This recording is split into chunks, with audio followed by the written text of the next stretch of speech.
देखिए, आज हम वापिस जो है, आज चौथा ज्ञापन हमने स्पीकर महोदय को दिया है और मैं समझता हूं कि एक देश के अंदर दो कानून किस प्रकार से हो सकते हैं, ये भारतीय जनता पार्टी के द्वारा चुने हुए लोग और आज संवैधानिक पदों पे बैठने के बाद जिस प्रकार के निर्णय कर रहे हैं, उससे साफ देखा जा सकता है हमारी लड़ाई संविधान को लेके है। संविधान के तहत ये कानून है कि किसी भी सदस्य को, चाहे वो लोकसभा का सदस्य हो चाहे विधानसभा का सदस्य हो, 2 साल से अधिक की सजा होती है तो उसको तुरंत तत्काल प्रभाव से उसकी सदस्यता खत्म कर देनी चाहिए। लेकिन यहाँ पे आप तानाशाही देखिए, हर धर्मिता देखिए, लोकतंत्र को कमजोर करने की साजिश देखिए कि आज जिस प्रकार से आज 20 दिन होने के बावजूद कंवरलाल मीणा माननीय विधायक की जो सदस्यता है वो समाप्त नहीं की गई है। इधर उधर रास्ते निकालने की कोशिश की जा रही है। जिला कोर्ट से, हाई कोर्ट से, यहाँ तक कि सुप्रीम कोर्ट से भी कोई राहत नहीं मिली।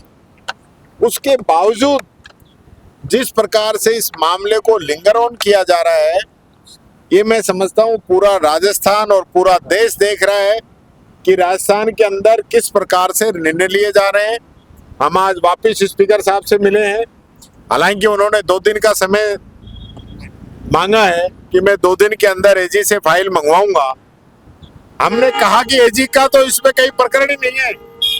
जब लोकसभा के अंदर राहुल गांधी जी की सदस्यता आप समाप्त करते हो तब तो लोकसभा अध्यक्ष एजी से राय नहीं मांगते। तो जब लोकसभा में एजी की राय नहीं मांगी जा रही है तो फिर राजस्थान में क्यों राजस्थान की विधानसभा मांग रही? तो ये सिर्फ और सिर्फ एक प्रकार से दिखावा कर रहे हैं। बाबा साहब अंबेडकर के संविधान को मानते नहीं है, देश के संविधान को कमजोर करना चाहते हैं। ये बात मैं कहना चाहूंगा। हमने एक दूसरे मामले के अंदर भी नरेंद्र बुढ़ानिया जी को जिस प्रकार से समिति से चेंज किया है, बड़ी हास्यास्पद स्थिति बनी है कि स्पीकर को पावर है विधानसभा की नियम प्रक्रिया 180 के तहत कि वो किसी भी सदस्य को किसी भी समिति के अंदर मेंबर बना सकता है। वो पहले प्रस्ताव पारित कराता है, हमने सहमति उसके अंदर दी थी, उसकी पावर है। 181 के अंदर उस समिति में से वो किसी भी व्यक्ति को सभापति बना सकता है, ये उनकी पावर है, उन्होंने बना दिया। लेकिन जो किसी समिति का सदस्य नहीं है उसको सभापति बना दे, ऐसा तो मैंने निर्णय आज तक नहीं देखा। जो मैं चैलेंज करता हूं और पूछना चाहता हूं मीडिया के माध्यम से कि विधानसभा अध्यक्ष जी ये बताएं कि कौन से नियम और प्रक्रिया के तहत उन्होंने अध्यक्ष को चेंज किया है। ये कोई तहसीलदार, एसडीएम, पटवारी है क्या जो आप ट्रांसफर कर दोगे, या कोई अध्यापक है इसी स्कूल से दूसरे स्कूल में लगा दोगे? ये तो कोई मतलब ही नहीं है, नियमों की कोई पालना ही नहीं है। जो मर्जी जो कर रहे हैं, 2-2 समितियों को मिला दिया। एक समिति का अलग नियम है, उसके मेंबरों की संख्या अलग होती है, आप जो मर्जी जो कर रहे हो।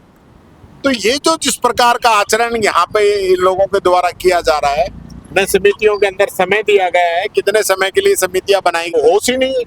कौन इनके पेपर टाइप करता है, कौन इनको सलाह देता है, कौन यहाँ प्रक्रिया देखता है। ऐसी अंधेरगर्दी मचा रखी है कि जो मर्जी जो छाप रहे हो आप। ये बात मैं कहना चाहूंगा, आज लोकतंत्र का जिस प्रकार से ये लोग खून करने में लगे हुए हैं, लोकतंत्र को खत्म करने में लगे हुए हैं, लोकतंत्र को बर्बाद करने में लगे हुए हैं, आने वाली पीढ़ी इनको माफ नहीं करेगी। ये बात मैं कहना चाहूंगा। देखिए, मैं जो भी सीट पे बैठा है उस सीट की जिम्मेदारी है कि नियम और प्रक्रिया के तहत काम करें। मैं चैलेंज कर रहा हूं, मैं कह रहा हूं उनके पास नियम है वो बता दें। मैंने नियम बता दिए, जिस नियमों के तहत वो नियुक्ति कर सकते हैं वो नियम बता दिए। वो नियम बता दें किस नियम के तहत चेंज कर सकते हैं, और आज तक का इतिहास बता दें कि एक कमेटी के अध्यक्ष को दूसरी कमेटी का अध्यक्ष बनाया हो। ये घर की दुकान थोड़ी है कि जो मर्जी जो कर दें। ये तो नियमों से चलना पड़ेगा, और आप नियमों की अवहेलना कर रहे हैं।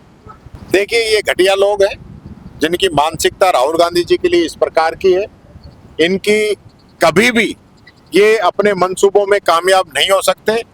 पाकिस्तान की भाषा वो लोग बोल रहे हैं जो अटैक से पहले पाकिस्तान को फोन करके सूचना दे रहे हैं। उनकी फोटो उनके साथ लगाते तो पता चलता कि हमारे देश का विदेश मंत्री पाकिस्तानियों से बात कर रहे हैं और उनको कह रहे हैं कि हम अटैक करेंगे। उसके इस कहने के बाद में कितने आतंकी शिफ्ट हो गए, कितने हमारे वायुसेना के विमानों को निशाना बनाया गया, कितनी हमें जनहानि हुई, इसका जवाब दे ये लोग। राहुल गांधी का लियार कर दिया, राहुल गांधी की मुकाबला करेंगे क्या? उस व्यक्ति ने पूरे देश की भारत जोड़ो यात्रा की है, पैदल गया है, घर घर घुमा है। उसके पिताजी को बम से उड़ा दिया गया, उनकी दादी को मर्डर कर दिया गया।